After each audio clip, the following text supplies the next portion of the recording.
حکم استحباب کا ہے کہ نماز کے بعد کسی علمی مجلس میں بیٹھ جانا. فرماتے تھے عمر رضی اللہ تعالیٰ عنہ اگر 3 کام نہ ہوتے دنیا میں تو میں دنیا چھوڑ کر اللہ سے جا ملتا.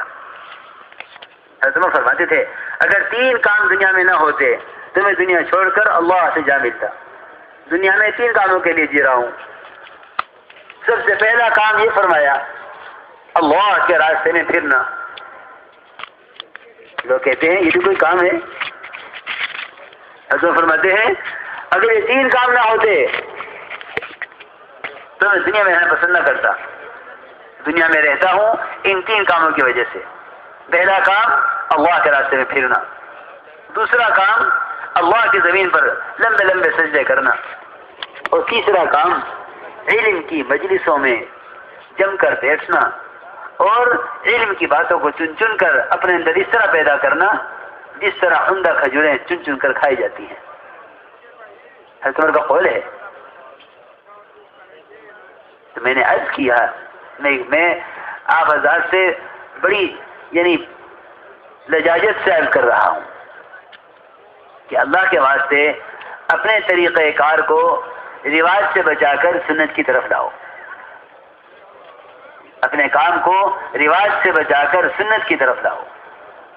کیونکہ حضور اکرم صلی اللہ علیہ وسلم اور آپ کے صحابہ کی سنتیں اور ان کے طریقے صرف کھانے کمانے اور پہننے اوڑھنے تک محدود نہیں ہیں.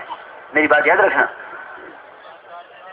لوگ سمجھتے ہیں کہ سنت کا مطلب یہ ہے کہ وہ سنت عبادت سے متعلق ہے, یا وہ سنت معاشرے سے متعلق ہے, یا وہ سنت معاملہ سے متعلق ہے. نہیں, یاد رکھنا کہ جس طرح ایک ضرورت اس کے پورا کرنے کا سنت طریقہ متعین ہے, بالکل اسی طرح دعوت الی اللہ جو مہا سنت ہے, اہم سنت ہے, اس کا بھی طریقہ متعین ہے. اس کو ہمیں رواج سے بچا کر سنت کی طرف لانا ہے. اس لیے میں بار بار عرض کر رہا ہوں کہ مسجد کی جماعت کا کام یہ ہے کہ ہر ایمان والے سے ملاقات کریں, گھر پر ہو یا بازار میں ہو, گلی میں ہو, راستے پر ہو, ہوٹل میں ہو یا کسی بھی ماحول میں ہو. کسی مسلمان کو یہ سوچ کر چھوڑ دینا کہ یہ مسجد میں آنے کے لائق نہیں ہے, یہ بڑی ناسمجھی کی بات ہے. کیونکہ ایک عام سے عام مسلمان کا مقام بیت اللہ سے اونچا ہے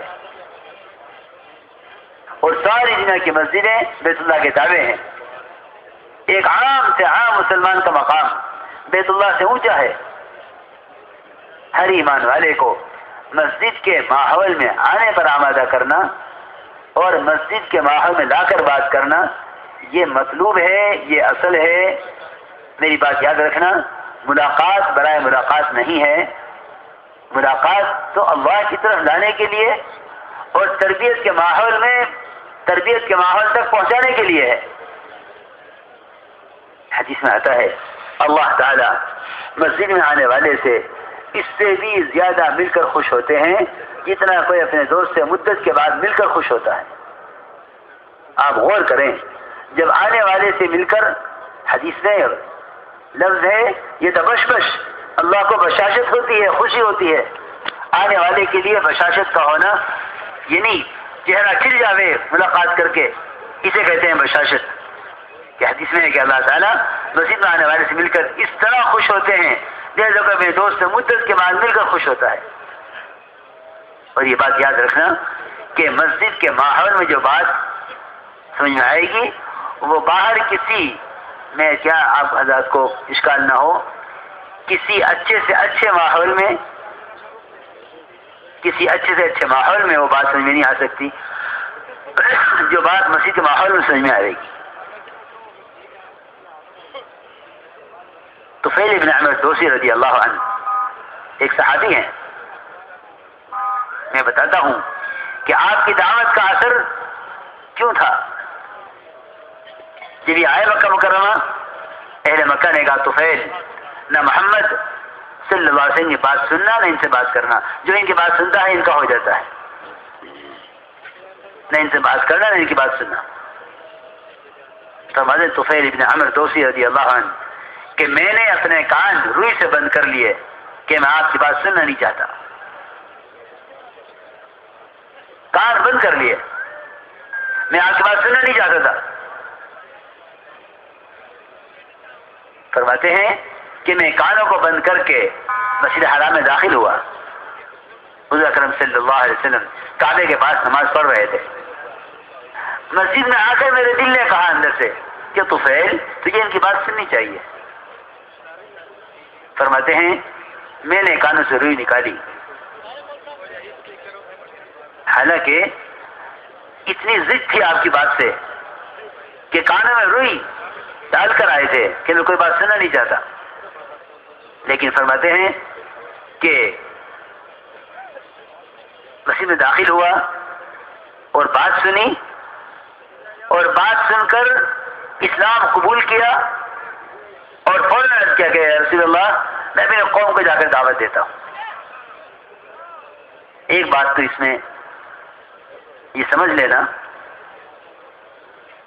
کیونکہ میرا دل چاہتا ہے کہ کام کرنے والے کام کو صحابہ کی سیرت پر لاویں.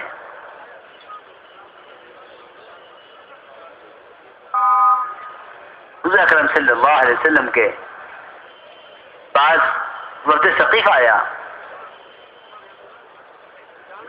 اور یہ عرض کیا کہ اسلام قبول کرتے ہیں لیکن نماز نہیں پڑھیں گے، زکوٰۃ نہیں دیں گے، جہاد نہیں کریں گے، اور 3 سال تک ہمارا بت وہ ابھی باقی رہے گا، ہم اس کو نہیں توڑیں گے. آپ نے فرمایا کہ نماز تو پڑھنی پڑے گی، نماز کے بغیر اسلام نہیں ہے. نماز کے بغیر اسلام نہیں ہے. نماز تو پڑھنی پڑے گی، نماز کے بغیر اسلام نہیں ہے. تمہارا بت وہ ہم توڑوائیں گے، لیکن آپ نے ان کو مسجد میں رکھا اور یہ فرمایا صحابہ کرام سے کہ میں نے ان کو مسجد میں اس لیے رکھا ہے تاکہ اعمال مسجد ان کے دلوں کو اسلام کے لیے نرم کر دیں. ایک آدھ واقعہ نہیں ہے یہ.